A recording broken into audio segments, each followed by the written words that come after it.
this video, I'm not going to talk about a new secret lead generation source, social media hack, prospecting script, AI tool, or the secret of getting new listing clients. I'm just going to go straight to the chase, straight to the facts, straight to the heart of the matter, and get straight to the point, because I'm sure you've been out there on the internet and you've been just sick of it, sick of all these people telling you these new AI tools, AI automations, telling you to film 5 TikTok dancing videos per day, or telling you just to suck it up, make those cold calls, and just do that, right? The industry has just become so noisy, and there's just so many things, so much crap out there. And today what I'm gonna do is I'm gonna give you 6 different inconvenience truths about the real estate lead generation market right now, and about the current state of the market as it is right now.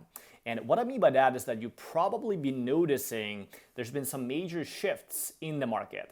There's been some major changes in the market. And what's happened is that there's been major changes, major technologies that have come to the market. Things like AI, things like automations, and a lot of competition coming to the marketplace, a lot of pressure coming for real estate agents. And it's really changed things around. It's not really what it used to be. So, going back a few years ago, it was really easy to market yourself as a realtor. You could just sign up for Zillow leads, buy a software subscription, run some Facebook or Google ads, and you were setting appointments, you were closing deals every day. You can't do that anymore. Leads are too expensive, they're too unresponsive, or they don't even want to talk to real estate agents. And then you used to be able to also set all your leads and database just on an automated, pre-written campaign to your CRM, and you're good to go, right? People read it, people reach out to you, people book appointments. Nowadays, that stuff just doesn't work. Nobody opens up those emails, nobody reads that stuff. It's just completely gone. And the same thing goes for different types of clients you work with. Let's say buyer clients. It's just not as easy. If you just do that right now, you're going to be at a very different place. There's a lot of competitions, there's commission negotiations, all these types of different things. And let's say we talk about FSBOs or expireds. Well, it's a little bit like piranhas, right? There's thousands of agents just hitting up those leads, and so whenever a FSBO comes to the marketplace, it's a little bit like a juicy fresh slice of meat, and there's hundreds of piranhas just rushing towards it. And really, if you just try to do that, right, there's gonna be only one winner when it comes down to that FSBO. So by default, most agents just completely spin their wheels in that competitive arena. All while most agents' referral flow obviously has slowed down from this fear from the past clients, and even the changes in the commission structures, regulation have shifted the dynamics of the market. It's not enough anymore just to be that buyer agent, just to put a listing on the market, right? Hold an open house, put a sign on it, and just get people to come in. It just doesn't sell houses anymore. You have to master all of these different things. You have to be more aware, you have to be more skilled.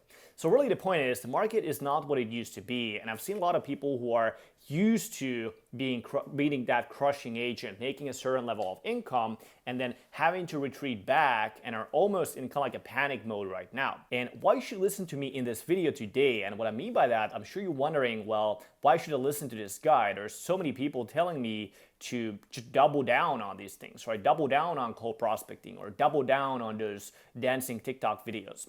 Well, over the past 7 years, I've personally worked with over 750 real estate agents and teams, ranging from some of the top 50 teams in the US, individual top producers, also new agents alike, helping them to acquire more listing clients. So I get to see behind the curtain of what's actually working, what's actually just not working, it's just complete waste, every single day across all these different types of markets, all across the United States.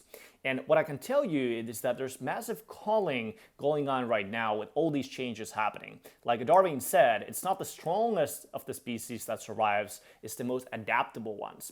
So in this video, I'm going to show you how you can adapt to the current times, to the current market, to the changes that have already happened. So this way you can survive, not just survive, but actually thrive and see what's going to come in the future. So let's jump into it and uncover 6 things to adapt, 6 things to thrive in the current marketplace, to adapt to it. The first one is you need to become a full stack real estate agent. And so what I mean by that is that most realtors approach their businesses in a way where they kind of consider a role to be the service provider. So you speak to your clients, you go on appointments, you show homes, you guide the seller through the process, you do the paperwork, you manage the listing, and then you're going to negotiate deals. And that's your job, right? And then they consider the sales, the marketing part to be the small, kind of like necessary evil, kind of like something they do on the side, whenever they have time. So basically what they do is that they outsource or they use a tool to kind of do that. It's like more on this side. So let's say they hire a VA or hire a ISA, they buy a little tool, they use a little pre-made email campaign, kind of like do a little bit on the side, maybe a little CRM touching here and there. And the agents that do that are playing a losing game, because when they do this, effectively they're neglecting 50% of their entire business, because every business has two components to it. We have the client acquisition and then we have the service delivery. And so because of this, people just end up relying on their sphere, relying on their past clients for deals and referrals, with really no way to scale, no way to predict their income.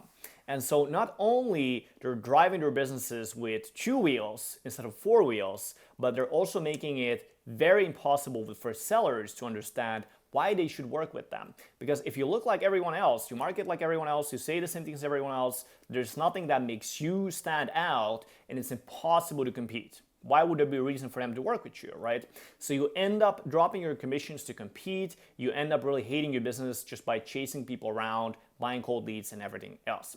So if you imagine kind of like a skill ranking, imagine 2 core functions of a real estate agent's job, right? Number 1, we have acquiring new clients. Number 2, we have the ability to service clients.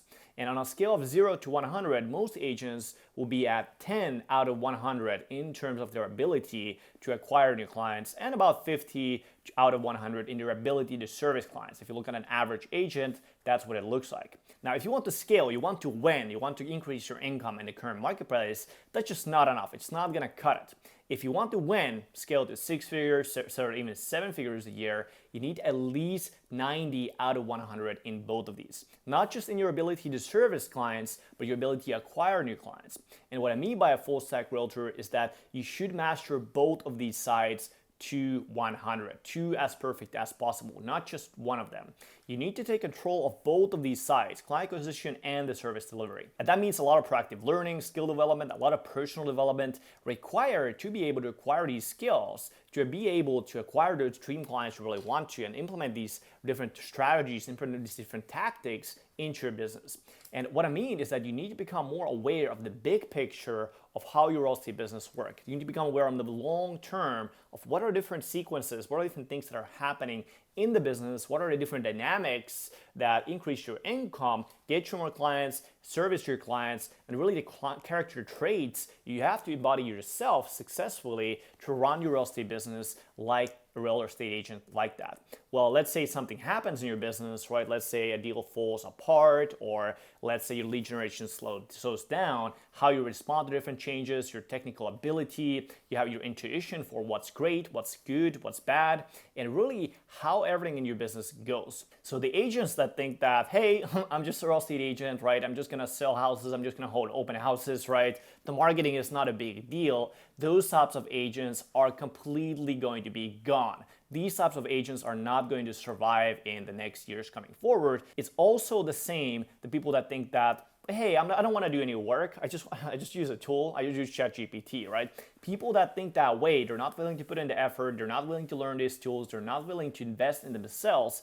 There's really just no future for these agents. The AI, the tools are just going to do all that work better or for cheaper, right? There's no point in hiring those real estate agents in the future. So if you paid attention to the trends that are happening right now, the things that are changing, how people work with agents, how people operate in the world, how people buy homes, how people sell homes, how AI is reshaping everything, and you extrapolate out the changes, there just isn't a future for agents that don't adapt. Number 2 is going to be the optimal lane. And so what I mean by this is that when we're speaking about lead generation, client acquisition, getting more listing clients, there's really 2 lanes you can really go on to achieve this. And you need to choose one of these and really become master of that lane. Now, number 1 is going to be cold prospecting based client generation, and number 2 is marketing and brand based client generation. So with cold prospecting, it's pretty much always a winner takes it all scenario. And a lot of realtors aren't really aware of this. You know, in a market where let's say you have 100 FISBOs, you might have 50 agents who get all those FISBOs that will really end up working with these listings. But then there's also 1,000 agents in the market who are actively trying to cold call these FISBOs. They're just kind of like a bunch of kids that somehow just got thrown into a pro match with an NBA game, right? Really just pretty much most agents that are in this place, they're competing against these NBA stars. And they just struggle with this, and really very few agents have that personality, have that skill set, fit and character for cold prospecting, because statistically, the ones that do really well with cold prospecting are the people that are always low in agreeableness and then high in extroversion, which scientifically represents a very low percentage of people in general. So if you don't know whether you're this or not, you can look up the Big Five personality theory, which is most scientifically proven personality assessment. So if you're really uncertain, are you that or not, you can go ahead and do that test and see for yourself. But really, if you're not someone who's fully comfortable getting your way, right, without caring about the feelings of others, which is that agreeableness trait, and if you haven't always been very sociable, always proactively initiating conversations with people, naturally, the center of attention, let's say you have a social situation, right?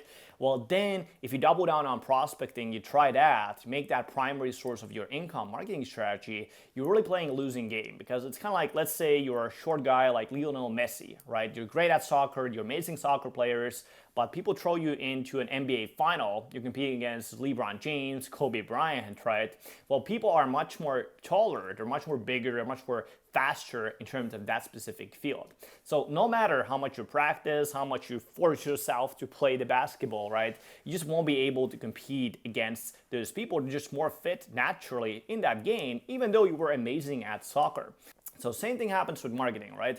There's just so many different lanes, so many different things you could do. You could do a lot of videos, you could do a few videos, you could run ads, you could focus on data, you could create text and picture-based content on social media. And it's really, again, all dependent on what's the best fit for you, so you can play to your strengths. All these things work. You have to play to your strengths. You have to have the right lane when it comes down to doing this. So you have to figure out which one of these lanes you want to become a master of and dedicate yourself fully to that lane. Now, this doesn't mean that if you decide to double down on cold prospecting, you can just ignore your marketing entirely. No, and this doesn't also mean that if you choose the marketing and branding lane, that you should just ignore your sales skills. It doesn't mean that at all. But what I am saying is that you need to pick a lane that plays to your natural strengths. It's something that you enjoy doing, because that's the only way you'll stick with it and dedicate yourself enough to it that you will master it and get actual growth, serious growth in your business as a result of that lane. Number 3 is focus instead of diversification. And what I mean by that is that most agents operate their business in a way where they try to do everything all at once. So for instance, let's say you decided to do cold prospecting. That means that you try to do it at all different sites. You try to do cold calling, FISBOs, expired leads, you try to do absentee owners, door knocking in your local neighborhoods, you try to do all these different tactics, right? So in reality, what happens is that you need to be developing 4 different skill sets at the same time, right? Because there's different skill sets for door knocking than there are for cold calling FISBOs. But if you really spend a year just focused on one of these, right? You just focus on cold calling FISBOs, you'd be 3 years ahead in terms of everybody else when they're doing the same thing. So when agents do this, what happens really is that because they're trying to use so many different things, to really end up being burned out, because they're trying to do so many things at the same time, because they're trying to master all these things at the same time, they're really progressing very slowly in all the things that they're trying to do. So they don't see any consistent traction in the short to mid-term with what they're doing. And I've seen a lot of agents really that are just in kind of this state where they're in their mind really, where they think that they tried it all, right? I've tried everything, nothing works, and it's kind of like they're giving up on new client generation because nothing seems to work for them, and they just purely rely on their sphere and referrals because they think of that nothing else works, right? In reality though, just try to do too many things at the same time, they spread themselves too thin, and they weren't able to get those things to actually work at the level where it needs to be at. They didn't develop the skills to the level where they need to be at in order to achieve those results. So same thing really applies to marketing and branding and social media. Instead of trying to master all these platforms, Facebook, Instagram, LinkedIn, YouTube, TikTok, running Facebook ads, running Google ads, running YouTube ads, running TikTok ads, right? If you just focus on one or maybe 2 at the same time, just master those things until you fully figure those things out. You're producing commissions, producing your clients, right? And really, if you just do that, that's really how you win. So if you focus, you simply get more clients with less work, there's less stress, there's less overhead, less complexity, and it really sets you upon a sustainable long-term trajectory. So this is why focus instead of diversification. Now, number 4 is going to be it's all about differentiation. So the main differentiation point is that your service is actually great. So if you're trying to market and sell a rotten tomato, no matter how great packaging you put on the tomato, right, it's probably not going to sell that well. It's just not going to work.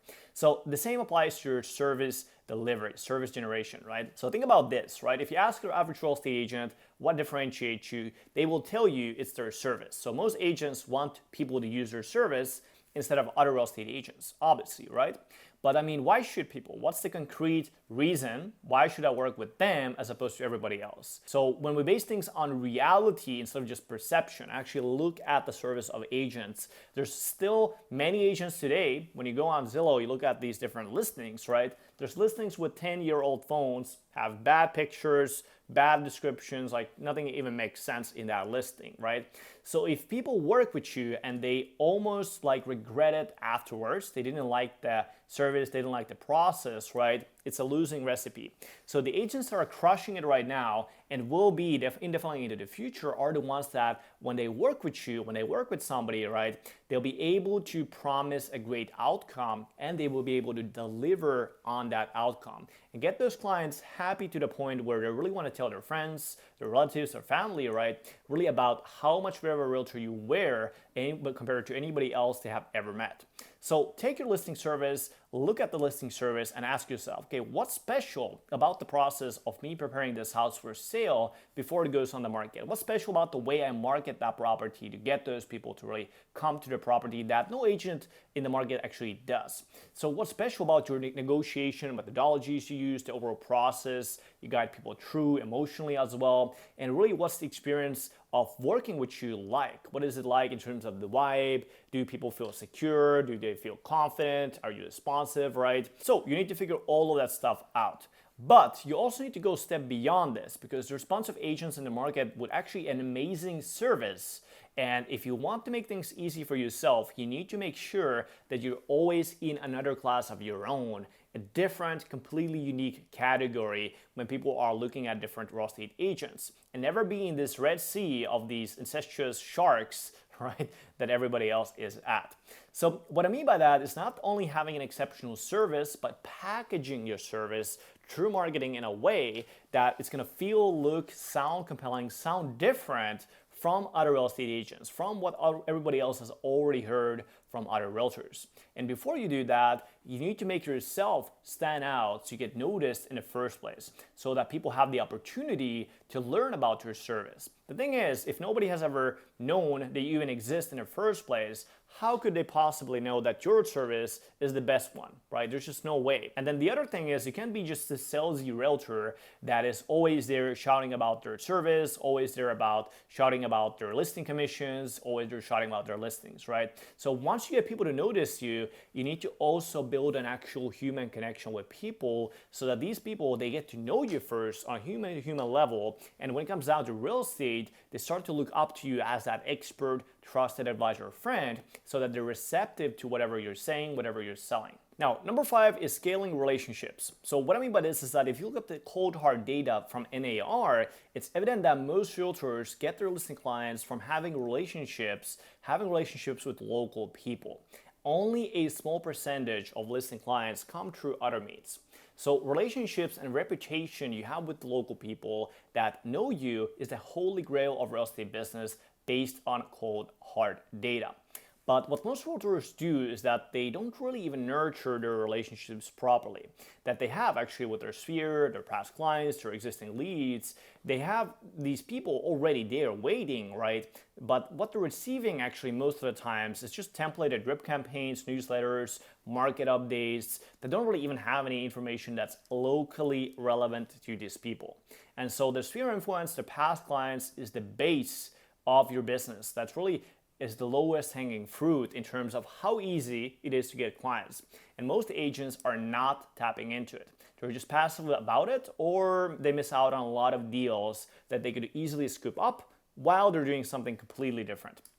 And then they go on to spend their time trying to cold prospect strangers or holding an open house, one-on-one, right? While neglecting their sphere entirely. So really on that endless treadmill where they don't have any ability really to scale their business. And so what you need to do instead first is to tap into that low-hanging fruit whenever you're doing your marketing. Look at the lowest hanging fruit, meaning your sphere of influence, past clients, and past leads, and ask yourself the question, how well are you nurturing that sphere and SOI?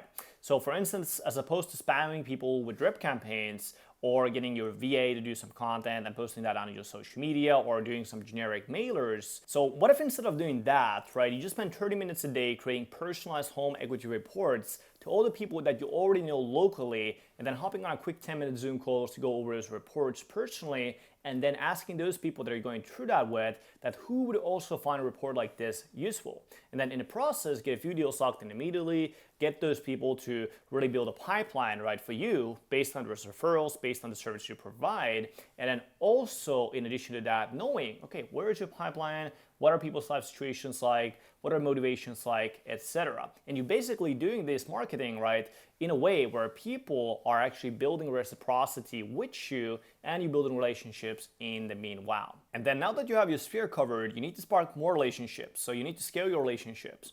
And if you're in a cold prospecting lane, that means having more meaningful conversations with new people every single day, whether that be in person, through cold calling, etc.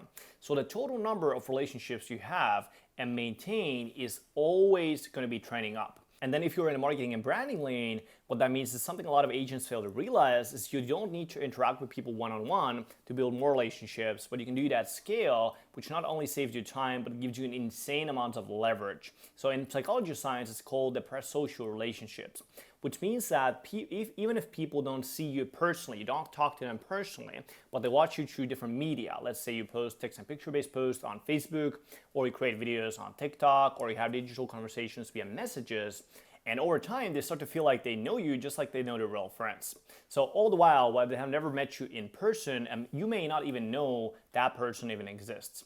So instead of posting social media posts you put together with ChatGPT or using a different graphics tool or anything like that, you just bought for $50 or from your brokerage, which by the way, all it does really makes you seem weird, makes you seem spammy. Instead of doing that, what if you create the content yourself?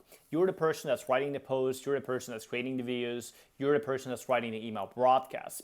And so in the pictures, it's you in the videos, it's you in the pictures, it's you in the ads, it's you who's giving the people perspectives on the market, the real estate process, addressing people's concerns, fears, frustrations, encouraging their hopes and desires. And it is you that is demonstrating to these people that how your service is unique, how you're different through different case studies, through different client success stories that you post in your emails, in your ads, and in your content, where you explain your service methodology and so on and so forth. And it also needs to be you who is showing people who you are, what your values are, what you believe in, who you are beyond being a real estate agent. So you need to come from it from a lens of view of giving value instead of taking value like most real estate agents do. And that means giving people new perspectives, access to resources specifically used for illustrations, new insights to real estate situation. With all the changes that are happening in the economy and the market, what do all these changes actually mean to the homeowners? And then demonstrating what it will be like to work with you to solve those issues, solve those challenges. Wowing them with your results, inspiring them to live in that perfect house for them, allowing them to live through the experiences, through the stories you tell about the local real estate market, but also about life in general in the local area. So overall, the determining factor is that as a result of consuming your marketing, do people feel like, hey, this is amazing content, I really got to try this stuff out, that's a great insight, I wish I knew that earlier, or do they end up feeling like, just another salesy real estate agent? And based on your marketing, people should feel like, hey, that's great content, that's great stuff, I should work with that person. So 6 is going to be systems. This is basically what everyone else in the real estate marketplace does not have, does not use. It is going to be systems. So you know how most agents, let's say they start to think about marketing ideas, let's say they start to run Facebook ads, right?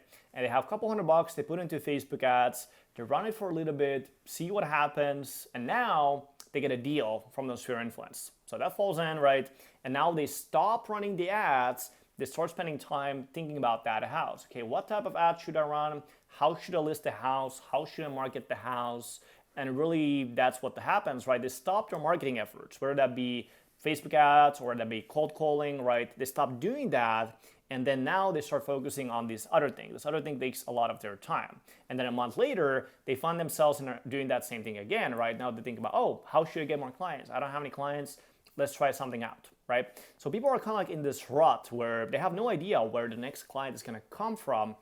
And then these are the agents that have zero consistency and their work is like very chaotic. It's a real mess. So what you need to do instead, if you want real consistency, you want serious efficiency in your business that you can actually scale, and what all the top producers have is systems and processes, clear standard operating procedures for how everything in your business works. From how you service your clients, what exactly you do when somebody schedules listing appointment with you, to pre-sell them before the appointment, and what happens next when you sign a listing agreement, the exact game plan flushed out step by step in advance.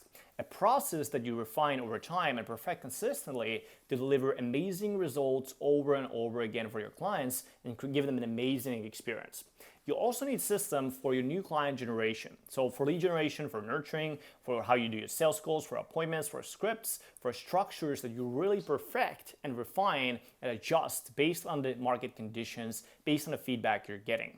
So you need also a tracking system for everything in your business. Let's say you're running ads to get listing leads, and you don't have any tracking, right? You don't know how much your lead costs, you don't know how well your leads convert, you don't know how much you're paying for listing appointments, you don't know how much listing appointments you're even having in the first place, right? It's going to be impossible to scale that system, right? Because you have no idea of what is going on, no idea if it's profitable or not, etc., right? So you have no way of knowing what's the exact bottleneck that you should be focusing on to optimize your campaigns and client acquisition to be more profitable. So maybe it's the lead quality, maybe it's your speed to lead, maybe it's your call conversions, maybe it's the follow-up that you don't do that's not efficient. The agents that don't track these things, they have really no idea of what's going on and they fail. So once you track your systems, once you track your processes, it allows you to feel the pulse of your business. And so that way you will know how to grow it, what to focus on exactly to get it to that next stage. Now, this is what reliability, consistently, and scale is all about. Then you need to develop systems thinking. So you need to understand how different components of how these different things work together to create that overall ecosystem when it comes down to it. So how these different parts actually influence each other. Let's say, as an example, you're running YouTube ads and you have video ads that you're running. What if you change one sentence at the beginning of the ad? Right? You should know how that actually affects your lead quality. Is it going to take it higher or is it going to take it lower? You should also know how if you change one thing, let's say how if you change your funnel from one thing to another, how is that going to influence the next step in the process? What is going to be the pre-frame of when you actually call them? And it's really a question of these second and third order consequences thinking that people rarely consider, that people are rarely even aware of. And that's really what separates real winners from the losers.